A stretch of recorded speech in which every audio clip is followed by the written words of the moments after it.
kita yang tidak sholat, suami kita yang tidak peduli untuk amanahnya, tidak lagi ada yang baca Quran di rumahnya, maka apabila keadaan ini sudah mulai jatuh di dalam rumah tangga kita, faruddaha anha bisautil khawfi, maka kembalikanlah dirimu dengan mencambuknya dengan rasa apa?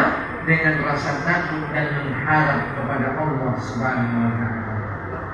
Apabila seorang hamba betul-betul takutnya, betul-betul mengharapnya kepada Allah Subhanahu wa Ta'ala, tidak ada dosa yang tidak diampuni Allah kecuali syirik. Di dalam kitabnya Imam Al-Ghazali, walaupun dulu saya sudah pernah ceritakan ini, bagaimana di zamannya Rasulullah SAW dulu, sesudah meninggal, wafatnya baginda Rasul, digantikan Abu Bakar dan digantikan oleh Umar. Di zamannya Umar bin Khattab radhiyallahu ta'ala anhu, Umar itu kalau orang yang belum mengenalnya, tidak tahu dia pejabat.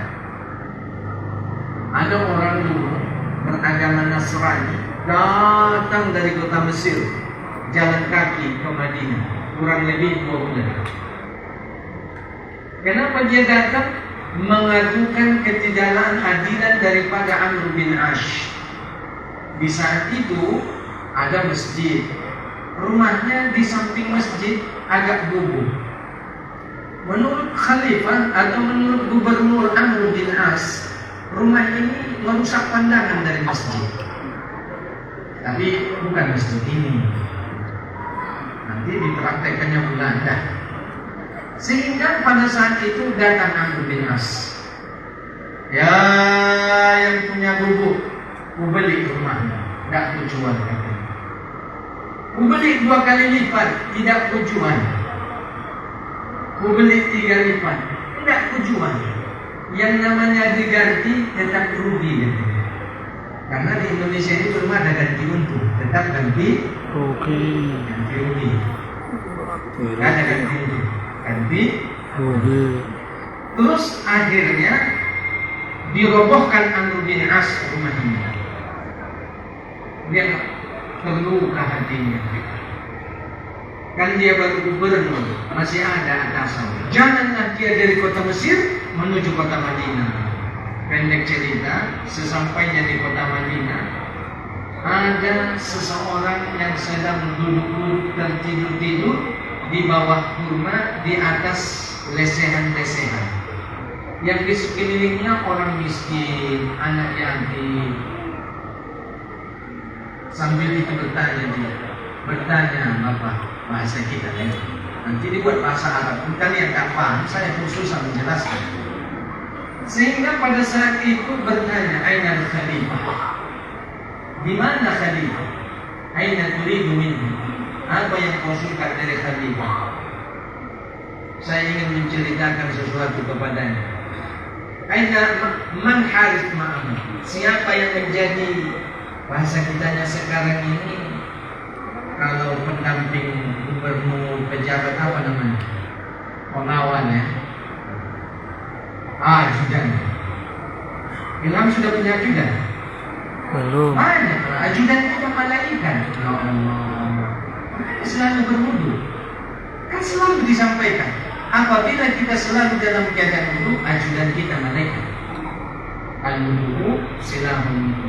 Tapi kalau kita tidak berwudu, ditambah lagi parfum yang beralkohol, maka ajudan kita sehat.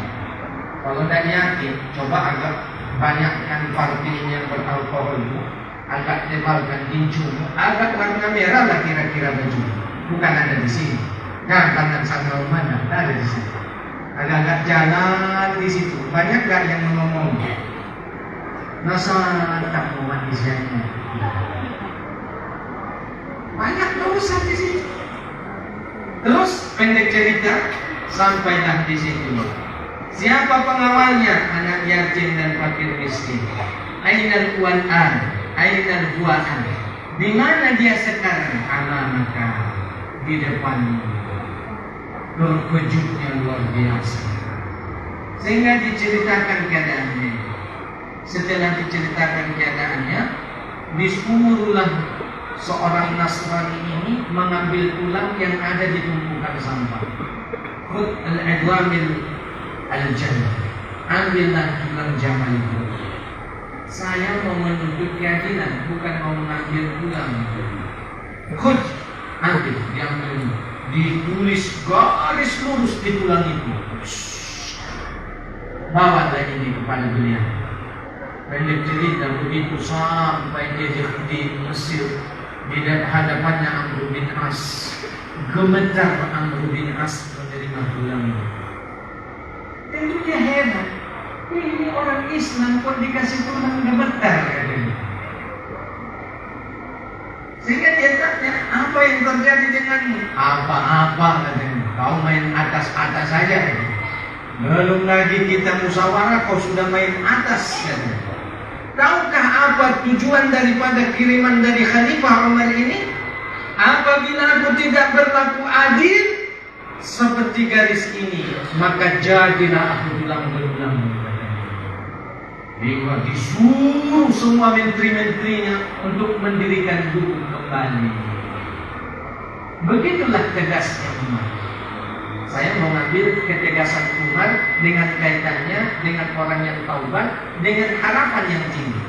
Di suatu saat, di zamannya Khalifah Umar bin Khattab, ada ketika suatu saat, Buki'anna Umar bin Khattab radhiyallahu anhu marwa waqtan minal awqati minas sukanil Madinah. Jalan-jalanlah dia di sudut-sudut daripada kota. Mungkin kalau di barat di sini, jalan dia ke Banjarmasin, jalan dia ke Tembus Utara. Mana ada pindah ke Ponsen yang lembang ibu di mana ada buatnya? Pondok. Enggak, di belakang masjid ini apa namanya? Banjarmasin, jalan-jalanlah ke Banjarmasin, jalan-jalan lagi ke Bangun Raya, jalan terus. Kira-kira begitulah Umar. Sehingga di saat perjalanannya itu dia menemui seorang pemuda.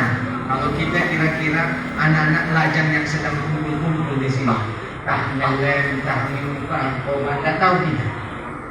Cuma pada saat itu pemuda itu betul-betul membawa arak, membawa khamar. Sehingga Umar bertanya,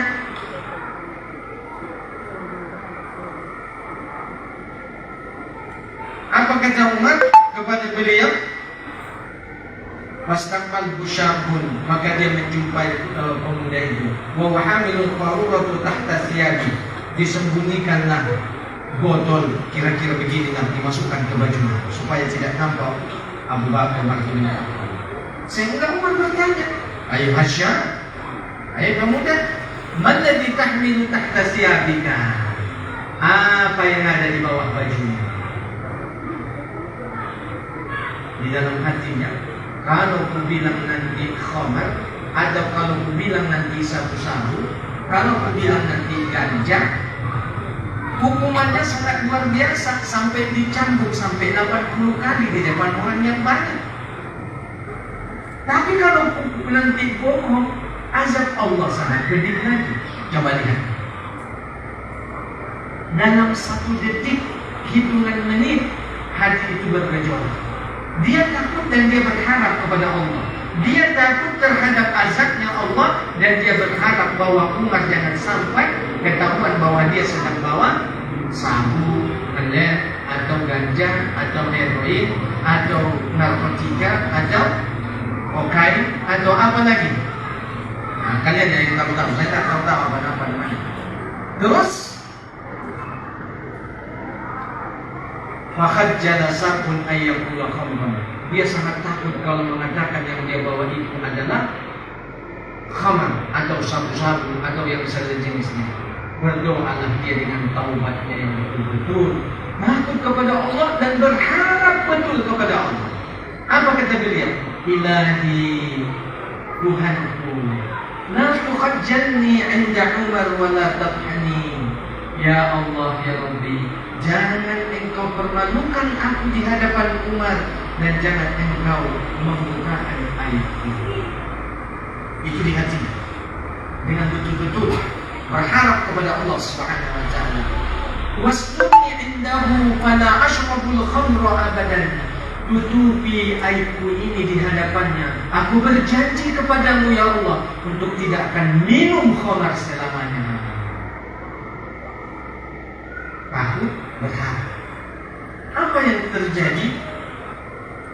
Tsumma qala, kemudian berkata ia, ya Amirul Mukminin, wahai para pimpinan yang orang yang beriman, alladzi ahmilu huwa khalla, yang kubawa ini adalah cuka. Karena kalau tuak itu sudah cuka, itu halal diminum, tapi tanpa dengan obatan. Atau khamar itu sudah menjadi cuka, dia sudah kayak air, nggak ada lagi gasnya, nggak ada lagi membahayakan, dia halal. Tapi orang-orang sini bilangnya cuka pahit, hero pahit. Coba dulu, pelan dulu kita renungkan, pelan. Saya tidak menyalahkan siapa. Saudara kita yang tidak seiman membuka lapak di panti. Saya langsung orang yang membawa tuaknya itu bicara dengan saya. Saya tidak buat, saya sebutkan namanya. Masih hidup sampai sekarang.